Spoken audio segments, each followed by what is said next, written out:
Hi hello and welcome back to around the world of cricket. இன்றைக்கி around the world of கிரிக்கெட்டில் first 2 டெஸ்ட்டோட review அப்படின்னு பண்ண போகிறேன் அப்படின்னு நீங்களாம் நினச்சி வந்திருப்பீங்க. இந்த சீரீஸ் எங்கே தங்கியிருக்குன்னா 1 நாளில் தங்கியிருக்கு. பேஸ் பாலா ஜாம் பாலா அப்படின்னு பல பேர் பேசிகிட்டு இருக்காங்க. இதில் நடுவில் ஒரு க்யூட்டாக ஜாஸ் பால் பூம் பால் அப்படிங்கிற மாதிரி ஒரு எக்ஸ்ட்ராடினரியாக போலிங் போட்டு ஜஸ்பிரீத் பும்ரா 14 விக்கெட்ஸோட லீடிங் விக்கெட் டேக்கராக இருந்திருக்காரு. He is also the latest number 1 test bowler in the world. முதல் இந்திய ஃபாஸ்ட் பவுலர் எல்லா ஃபார்மேட்லேயும் நம்பர் 1 ரேங்கிங் அச்சீவ் பண்ணியிருக்காரு. ஸோ பிக் கங்க்ராச்சுலேஷன்ஸ் என் தரப்புலேருந்து. நான் ஆக்சுவலி ஜஸ்பிரீத் பும்ராவோட ஒரு பெரிய ஃபேன். ஸோ இந்த ஒரு அச்சீவ்மெண்ட் வந்து ஹிமாலய சாதனை அப்படின்னு சொன்னால் கூட அது மிகையாகாது. எனிவே ஆன் தட் நோட் வந்து இன்னியோட எபிசோட்குள்ளே டைவின் பண்ணிடலாம். இங்கிலாந்து வந்து 1 நாளில் இருந்திருக்கு இந்த சீரீஸு. இன்ஃபேக்ட் நான் 2005 ஆஷஸ் இங்கிலாண்டும் ஆஸ்திரேலியா விளையாடும் போது பயங்கர எக்ஸைட்மெண்ட்டோட ஃபாலோ பண்ணேன் இந்த சீரீஸை விளையாடினே அதே மாதிரியே ஃபாலோ பண்ணுற மாதிரி ஒரு ஃபீலிங் இருக்குது. இங்கிலாந்து வந்து அதை வந்து அவங்களோட மென்டல் தரப்பு அவங்க விளையாடினது எல்லாத்தையுமே 5 மேட்ச் முடிஞ்ச உடனே சொல்கிறேன். கம்ப்ளீட்டாக இன்ட்ரிகேட் டீட்டெயில்ஸ்குள்ளே போவேனா அப்படிங்கிறது என்னோட ஒரு தாழ்மையான கருத்து இதை பொறுத்த வரைக்கும். பட் வேர்ல்டு ஓவராக நம்ம லாஸ்ட் எபிசோட் பண்ணதுலேருந்து ஏகப்பட்ட கிரிக்கெட் விஷயங்கள் நடந்திருக்கு. பட் இருந்தாலும் வந்து சில இம்பார்ட்டண்ட்டான நோட்டேஷன்ஸ் வந்து இந்த இந்தியா இங்கிலாந்து சீரீஸ்லேருந்து சொல்லிடுறேன். யசஸ்வி ஜெய்ஸ்வாலோட ஒரு மாபெரும் வளர்ந்து வந்துகிட்டே இருக்காரு. ஒரு 200 போட்டார். இன்ஃபேக்ட் ஜேம்ஸ் ஆண்டர்சனை இறங்கி 200 தூக்கி அடிச்சு எக்ஸ்ட்ரா கவரில் அவுட் ஆயிருக்காரு. அது மட்டும் இல்லாமல் சுப்மன் கில் அவரோட 100 second innings of the Vizag டெஸ்ட்டில் பூர்த்தி பண்ணியிருக்காரு. சுப்மன் கில் வந்து ஒரு ஃபண்டாஸ்டிக் பிளேயர்னு திருப்பி நான் எடுத்து உரைக்க வேணாம். பட் இந்த ஒரு நாக் வந்து ஜஸ்டிஃபை பண்ணியிருக்கு. அவர்கிட்ட என்ன சரக்கு இருக்குது அப்படிங்கிறத வந்து திருப்பி ஜஸ்டிஃபை பண்ணியிருக்கு. ஒரு பயங்கரமான ஒரு ஈவன் கீழில் 4th டேக்குள்ளே அந்த டெஸ்ட் மேட்ச் போனோம். எக்ஸ்ட்ராடினரி வைப் அண்ட் எக்ஸ்ட்ராடினரி எனர்ஜியோட ஒரு அவுட்ஸ்டாண்டிங் டீம் பர்ஃபார்மன்ஸால் தான் இந்த சீரீஸை 1 நாள் ட்ரா பண்ணியிருக்கோம். இப்போ எல்லாருக்கும் பிரேக், எங்கள் எல்லாருக்கும் நம்ம ஸ்கூல் பசங்களுக்குலாம் ஹாலிடே விடுற மாதிரி எங்களுக்குலாம் ஹாலிடே விட்டுருக்காங்க.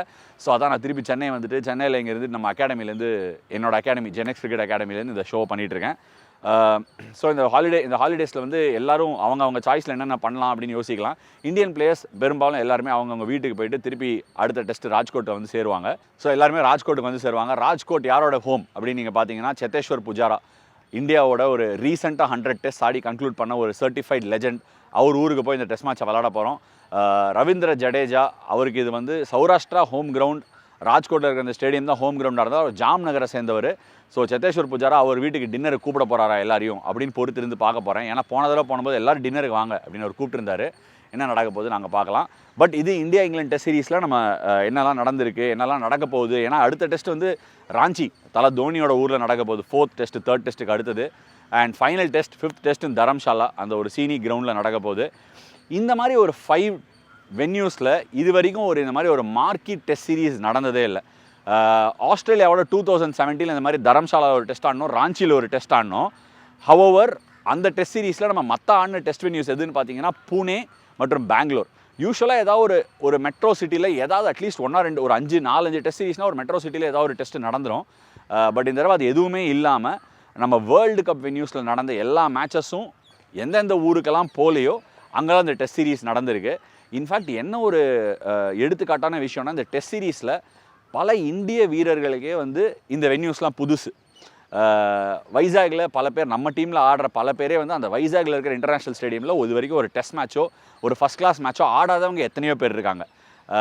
அது வந்து எத்தனை கண்ட்ரியில் இந்த மாதிரி விஷயம் சாத்தியம்னு தெரியல. பட் இந்தியாவில் இந்த மாதிரி ஒரு விஷயம் டெஃபினட்டாக வந்து பாசிபிள் அப்படிங்கிறதுக்கு ஒரு எடுத்துக்காட்டு. ஏன்னா இந்தியாவில் அத்தனை டெஸ்ட் வென்யூஸ் இருக்குது. இதே ஒரு இங்கிலாண்டில் வந்து இப்போ ஃபார் எக்ஸாம்பிள் இந்த டெஸ்ட் சீரீஸில் டெபியூ பண்ணார் டாம் ஹார்ட்லியோ இல்லை ரெஹான் ஆமதோ வந்து இங்கிலாண்டில் ஒரு டெஸ்ட் மேட்ச் ஆடும்போது நான் லங்காஷர் கிரவுண்டில் விளாடினதே இல்லை நான் உஸ்டர்ஷர் கிரவுண்டில் விளாடினதே இல்லை. இன்ஃபேக்ட் உஸ்டர்ஷரில் மேட்சே நடக்காது.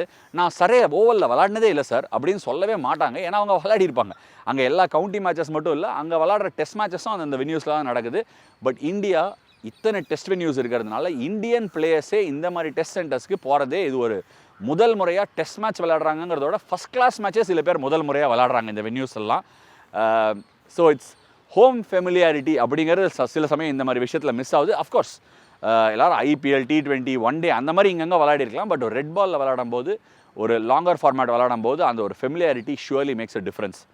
எனிவே இந்தியா இங்கிலாந்து டெஸ்ட் சீரீஸை பற்றி நிறையா பேசலன்னு சொல்லிட்டு எக்கச்சக்கமாக ஆல்ரெடி சொல்லிட்டேன்.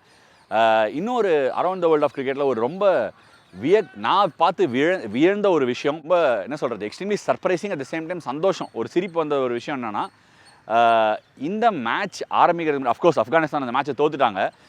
200 for 1 அந்த டே 3 டே 4க்குள்ளே போகும்போது நினச்சேன் சரி ஆப்கானிஸ்தான் வந்து இன்னொரு 200 ரன் ஹெடாக போனாங்கன்னா டெஸ்ட் மேட்ச்சில் ஸ்ரீலங்கா ஒரு கை பார்க்கலாம் அப்படின்னு யோசிச்சுட்டே இருக்கும்போது அடுத்த நாள் வந்து டப்புன்னு பொட்டலமாயிட்டாங்க. இப்ராஹிம் ஜத்ரானோட ஒரு கிளாஸி 100. பட் என்ன ஒரு மேட்டர்னா இப்ராஹிம் ஜத்ரானோட ஓப்பனர் அவரோட opening partner Noor Ali, if I'm not wrong, Noor Ali தானப்பா? நூர் அலி ஜத்ரான், இப்ராஹிம் ஜத்ரான், நூர் அலி ஜத்ரான். இப்ராஹிம் ஜத்ரானோட அங்கிள் தான் நூர் அலி ஜத்ரான். இப்ராஹிம் ஜத்ரான் அவருக்கு டெஸ்ட் கேப்பை கொடுத்தாரு. இந்தாப்பா டெஸ்ட் கேப்பு வந்து ஓப்பனராக விளையாடு அப்படின்னு ஸ்ரீலங்கா கூப்பிட்டு போயிருக்காரு. இது வந்து எந்த கண்ட்ரிலையுமே நடக்க சான்ஸே இல்லை. ஆப்கானிஸ்தானில் மட்டும்தான் நடக்க ஒரு வாய்ப்பு. ஒரு young cricketing nation with so much of passion, அவருக்கு இவர் கேப் கொடுத்தாரு. அண்ட் அதில் என்ன பியூட்டினா பயங்கரமாக ஆடினார் அவர். யாரா இவர், புதுசாக இருக்கே, இவ்வளோ எக்ஸ்பீரியன்ஸ்டாக இருக்காரு அப்படின்னு பார்த்தா அவர் ஃபஸ்ட் கிளாஸ்லேயும் ஒரு சில மேட்ச் ஆடி நல்லா பர்ஃபார்ம் பண்ணியிருக்காரு.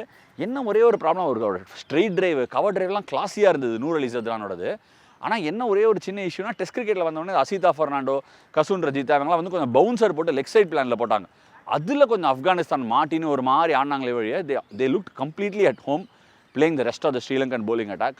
ஆப்கானிஸ்தான் வந்து இந்த மாதிரி ஒரு டெஸ்ட் எக்ஸ்போஷர் கிடச்சி கன்சிஸ்டண்ட்டாக டெஸ்ட் மேட்ச் கிரிக்கெட் விளாட்னாங்கன்னா கூடிய சீக்கிரம் நெக்ஸ்ட் டெக்கேடில் அவங்க ஏதாவது ஒரு அற்புதமான ஒரு ட்ராஃபி ஜெயிக்கிறதுக்கு செம்ம வாய்ப்பு இருக்குது. நான் திருப்பி சொல்கிறேன், T20 கிரிக்கெட் எஸ் இம்பார்ட்டண்ட், ஆனால் டெஸ்ட் கிரிக்கெட் விளையாட அந்த டீமோட கிரிக்கெட்டிங் டெப்த் பயங்கரமாக வளர்ந்து வரும். இந்தியாவே எடுத்துக்கோங்க, 90ஸ்லையும் 2000ஸ்லையும் அவ்வளோ டெஸ்ட் கிரிக்கெட் விளையாடிருக்கோம். அப்போல்லாம் டெஸ்ட் கிரிக்கெட் ஒரு மேஜர் ஃபார்மாக ஒரு மேஜர் ஹப்பாக இருந்தது. அதோட வளர்ச்சி அப்படியே கரெக்டாக போய் சிங்க்ரனைஸ் ஆகி 2003 நம்ம அந்த வேர்ல்ட் கப் ஃபைனல் போய் ஜெயிக்க முடியாமல் போய் 2007 வெஸ்ட் இண்டீஸில் we got out of the tournament super 6க்கு முன்னாடியே. அந்த ஒரு காம்படிஷனுக்கு அப்புறமா world cup T20 world cup ஜெயிச்சு ஐபிஎல்லாம் வந்து இன்றைக்கி ஏகப்பட்ட ஸ்டார்ஸ் லைனப் ஆகிருக்காங்க. ஸோ இந்த மாதிரி ஒரு வாய்ப்பு டெஸ்ட் கிரிக்கெட் மூலமாக தொடர்ச்சியாக ஆப்கானிஸ்தானுக்கு கிடச்சா ஆப்கானிஸ்தான் ஒரு அற்புதமான ஒரு ட்ராஃபி அடிக்க கூட அடுத்த டெக்கேடில் வாய்ப்பு இருக்குது அப்படிங்கிறதுல எனக்கு எந்த விதமான சந்தேகமே இல்லை. அதை பற்றி நீங்கள் என்ன நினைக்கிறீங்க? ஆஸ் யூஷுவல் நம்ம கமெண்ட் செக்ஷனில் போடுங்க. சரி, அடுத்த முக்கியமான மேட்டர் என்ன பார்க்குறோம் அப்படின்னா வந்து நான் இதை பேச விட்டுட்டேன், ரொம்ப சந்தோஷமான விஷயம். நம்ம சேனல்லே வந்து டிசம்பர் மாதத்தில் பேசியிருக்கோம். ஷமார் ஜோசப் பீடாக் கூட பேசினார் அவரை பற்றி. அவர் எப்படி கயானா வாரியர்ஸில் எடுத்தான். பீடாக் என்ன சொல்லியிருந்தாருன்னா, அவன் வந்தான் அப்படியே நெட் பவுலராக இருந்தான். நீ வா எங்கே வேலை பார்க்குறேன்னு கேட்டேன். மளிகை கடையில் வேலை பார்க்குறேன்னா நான் உடனே வேலை போட்டு கொடுத்தேன். கான்ட்ராக்ட் சைன் பண்ணால் ஷமார் ஜோசப் ஆகிட்டான் அப்படின்னு ஒரு சின்ன கதை சொன்னார்.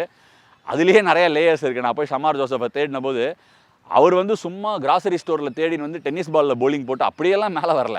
அவர் பாவம் கிரிக்கெட்டில் அவ்வளோ வெறி, ஊராக சுற்றிருக்காரு. கிரிக்கெட்டில் எனக்கு வாய்ப்பு கிடைக்குமான்னு பார்த்து அங்கங்கே என்ன எண்ட்ஸ் மீட் பண்ணோம், சாப்பிடணும், வீட்டில் இருக்கிறவங்கலாம் பிழைக்கணும். அதனால என்னென்ன வேலை கிடைக்குதோ செக்யூரிட்டிலேருந்து கிராசரி ஸ்டோர்லேருந்து எல்லா இடத்துலையும் வேலை பார்த்து அப்போ நெட் பவுலராக ஒரு வாய்ப்பு கிடைக்குமான்னு வரும்போது இந்த கயானா அமேசான் வாரியர்ஸ் டீமோட அவங்க கண்ணில் பட்டு ஒரு பிளேயர் இன்ஜூர் ஆகி அதுக்கு பதிலாக இவர் நெட் பவுலர் தம்பி நீ வந்து விளாட்றா அப்படின்னு சொல்லி அவர் வந்து விளையாடி காலை ஒஷ்டாங்க.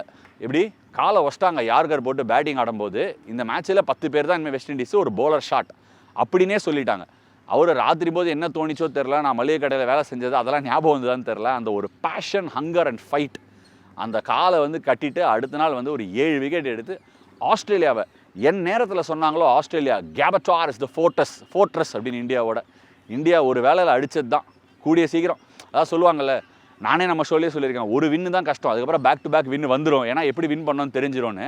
அதே மாதிரி கேபாவில் இந்தியாவோட ஆஸ்திரேலியா தோற்று அந்த சீரீஸை தோத்தாங்க. பின் பக்கம் திருப்பி வந்து ஆஸ்திரேலியாவை வெஸ்ட் இண்டீஸ் அதே வென்யூவில் அடிச்சிருக்காங்க. ஸோ அந்த ஃபோர்ட்ரஸ்ங்கிற ஒரு விஷயம் 25 வருஷத்துக்கு அப்புறம் பிரேக் ஆனது மட்டும் இல்லாமல் இப்போ திருப்பி பேக் டு பேக் ஆஸ்திரேலியா அங்கே 2 டெஸ்ட்டு தோற்றுருக்காங்க. Any which ways one day சீரீஸில் அவங்க டாமினன்ஸை கண்டினியூ பண்ணி வெஸ்ட் இண்டீஸை வந்து ஏகப்பட்ட நியூ என்ட்ரிஸ் ஆஸ்திரேலியாவில், அதாவது வந்து ஜேவியர் பாட்லெட் அப்படின்னு ஒரு மீடியம் பேசர் ரொம்ப நாளாகவே அந்த பிரிஸ்பன் ஹீட்டுக்கு விளையாடிருந்தார் பிபிஎல்ல. அப்போலேருந்தே இவர் வருவார்னு ஃபாலோ பண்ணினே இருந்தேன். சடனாக ஒரு மாபெரும் வளர்ச்சி, லால் சலாம், ரஜினிகாந்த் அந்த ரேஞ்சில் ஒரு வளர்ச்சி அடைஞ்சிருக்காரு ஜேவியர் பாட்லெட்டு. என்னன்னு பார்த்தா திடீர்னு வந்து ஆக்ஷன் ஸ்டடி ஆகிருக்கு, ஆல் ஃபில்லப் ஆகிருக்காரு. எப்படின்னா கிரிக்கெட்டில் ஃபில்லப்பாக இருக்காங்க ஃபாஸ்ட் பவுலர் அப்படின்னு சொல்லுவாங்க. அதெல்லாம் ஸ்ட்ராங்காக இருக்கார். அவுட் ஸ்விங்கர் இன் ஸ்விங்கர் ரெண்டும் போடுறாரு. இதெல்லாம் வந்து அவரோட ஸ்டார்டிங் பிரிஸ்பன் ஹீட்டில் அவர் விளாடும் போது அது இல்லை, வளர்ந்து வந்திருக்காரு. இந்த சீரீஸில் வெஸ்ட் இண்டீஸோட நடந்த இந்த சீரீஸில் அவர் டெஃபினட்டாகவே அவரோட கேப்பபிலிட்டிஸை முன்னிறுத்தி காமிச்சிருக்காரு. But the most exciting talent on view ஆஸ்திரேலியாவை பொறுத்த வரைக்கும் யாருன்னா டேவிட் வார்னர் ரிட்டையர் ஆகிட்டார். ஸோ அவரை பற்றி சொல்ல, ஃப்ரேசர் மெக்கர்க் அப்படின்னு ஒரு ஓப்பனிங் பேட்ஸ்மேன். அவர் என்ன பண்ணுறாரு, இந்த நியூசிலாண்டுக்கு ஃபின் ஆலன் ஆடுற மாதிரி அதே இன்டென்ட்டோட பால் ஒன்லேருந்தே இறங்கி அடிக்கிறது, ஸ்வீப் அடிக்கிறது, ஸ்கொயர் ஆஃப் த விக்கெட் புல் அடிக்கிறது, கட் அடிக்கிறது, எல்லா ஷாட்டும் ஆடுறாரு. ஒன் டே கிரிக்கெட்டில் 17 பால் 41 அடிச்சுட்டு கிளம்பி உள்ளே போயிட்டே இருக்காரு. அதுதான் அவரோட வேலை. கூட ஓப்பன் பண்ணுற ஜாஷ் இங்கிலீஷும் is also having a time of his life. அவரும் பயங்கரமாக பேட்டிங் ஆடிட்டு இருக்காரு. ஸ்டீவ் ஸ்மித் நம்பர் 4 ஆடுறாரு. மார்னஸ் டபுஷன் நம்பர் 5 ஸ்டெபிலைஸ் பண்ணுறாரு. கேமரூன் கிரீனுக்கு ஒரு வழி கொடுக்குறாங்க. ஆஸ்திரேலியா 2023 வேர்ல்டு கப்பை இந்தியாவிலேருந்து ஜெயிச்சுட்டு போயிட்டு 2027க்கு ஆல்ரெடி அவங்க மேப்பை போட்டு ரூட் போட்டு தாக்கிட்டு இருக்காங்க. 2027க்கு யாரெல்லாம் கூட்டு வரலாம், யாரெல்லாம் நம்ம அப்கிரேட் பண்ண முடியும் ஆல்ரெடி பார்த்து வந்துட்டு இருக்காங்க. அதுதானே நமக்கு தெரிஞ்ச விஷயம். ஆஸ்திரேலியா இந்த மாதிரி முதல்லையே 4 வருஷம் 3 வருஷம் முன்னாடியே ஸ்கெட்ச் போட்டு தூக்குறது தான் அவங்களோட பழக்கமாக போயிடுச்சு. ஸோ அகெயின் அவங்க 2027 அப்புறம் 2025 ஒரு சாம்பியன்ஸ் ட்ராஃபி இருக்குது. அதுக்கெல்லாம் ஆல்ரெடி ஸ்கெட்ச் ஆரம்பிச்சிருக்காங்க. மற்ற நேஷன்ஸ்லாம் ஆஸ் யூஷுவல் கேட்சப் பண்ணுவாங்க. எனிவே அடுத்த மோஸ்ட் இம்பார்ட்டன்ட் டாபிக் நான் பேசணும்னு நினச்சது என்ன அப்படின்னா, இன்றைக்கி இதை மட்டுமே ஒரு ஷோவாக பண்ணலாம்னு நினச்சி வந்தேன். இந்தியா அண்டர் 19 டீம் வந்து சவுத் ஆஃப்ரிக்காவில் நடக்கக்கூடிய இந்த ஒரு உலகக்கோப்பையில் 9th time Indian team final நுழைஞ்சிருக்கு. இந்தியா வந்து அண்டர் 19 வேர்ல்டு கப்ஸை பொறுத்த வரைக்கும் ஒரு ஜாம்பவான் அப்படிங்கிறத ஈஸியாக நம்ம சொல்லலாம். ஏன்னா எல்லா தடவையும் வேர்ல்டு கப் நடக்கும்போது இந்தியா மினிமம் செமிஃபைனல்ஸ் போய்ட்றாங்க. ஆஃப் லேட் பார்த்தீங்கன்னா ஃபைனல் ஷுவராக போய்ட்றாங்க. அங்கங்கே ஏதாவது கொஞ்சம் தவற விடுறாங்க. ரிஷப் பண்டோட அந்த ஒரு பேட்சோட போன சீரீஸ் வந்து பங்களாதேஷில் தவற விட்டாங்க. வெஸ்ட் இண்டீஸ் ஃபைனல் அடித்தாங்க.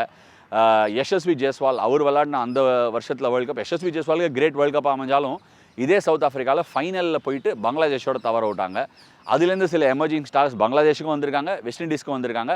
இந்த பர்டிகுலர் உலகக்கோப்பையிலேருந்து யாரா ஸ்டார் அப்படின்னு நம்மளாம் யோசிச்சுட்டே இருக்கும்போது எல்லாரும் என்ன சொல்லுவாங்கன்னா highest run getter, first captain to be highest run getter உலகக்கோப்பை கரெக்டாக அண்டர் 19ல் உதய் சஹாரன் அவர் தான் நம்மளோட கேப்டன். போன செமிஃபைனலில் கூட பார்த்தீங்கன்னா வந்து இந்தியா வந்து பின்தங்கிட்டாங்க ஒரு 240 சேஸில் சவுத் ஆஃப்ரிக்காவோட 30-4. இங்கேருந்து கஷ்டம் இல்லை அப்படின்னு யோசிச்சுட்டு எல்லாம் மேட்ச் பார்க்கும்போது நான் கூட ஒரு ஃபோட்டோ ஸ்க்ரீன்ஷாட் எடுத்து போட்டு சொன்னேன், இங்கேருந்து ஜெயிச்சா பயங்கரமாக இருக்கும், பட் இந்தியா வந்து ஸ்லோவாக தேர் கிளாயிங் பேக் அப்படின்னு. எனக்கு என்ன ஸ்ட்ரைக் ஆகுதுன்னா உதய் சஹாரன் ஒரு அடிக்கிற ரன்னு, ஒரு மேட்ச் வின்னிங் எபிலிட்டி அதெல்லாம் இல்லை, அந்த ஒரு பயங்கரமான கம்போஷர். நான் இப்போ ரீசெண்டாக கூட சொல்லியிருந்தேன், ரிங்கு சிங்கோட கம்போஷர் காசு கொடுத்தாலாம் கிடைக்காது, அதெல்லாம் தானாக நம்மக்கிட்ட இருக்கணும். அதே மாதிரி உதய் சஹாரன் கிட்ட அந்த மாதிரி ஒரு கம்போஷர் பார்த்தா அதை எப்படின்னா ஒரு குவாய்ட் அஷ்யூரன்ஸ் அப்படின்வாங்க. குவாய்ட் அஷ்யூரன்ஸ்னால் அந்த மூஞ்சியில் ஒரு தெளிவு, எத்துன்னு போயிடலாம் அப்படியே போயினா பார்த்துக்கலாம் அப்படிங்கிற மூஞ்சியில் அந்த ஒரு calm composed nature along with ஒரு good partner which I'm talking about Sachin Dhas. எல்லாரும் முஷீர் கானை பற்றி இந்த வேர்ல்டு கப்பில் நிறைய பேசுவாங்க. ஏன்னா ஹையஸ்ட் ரன் கேட்டராக இந்த செமிஃபைனலுக்கு முன்னாடி வரைக்கும் இருந்தார் முஷீர் கான். நம்ம சர்ஃப்ராஸ் கான் ரீசெண்டாக இந்தியன் டீமோட பிரேக் த்ரூ பண்ணியிருக்காரு, ரன்னாக அடித்து குவிச்சிருக்காரு, அவரோட தம்பி. இந்த முஷீர் கான் வந்து ஒரு left arm spinner, right hand bad.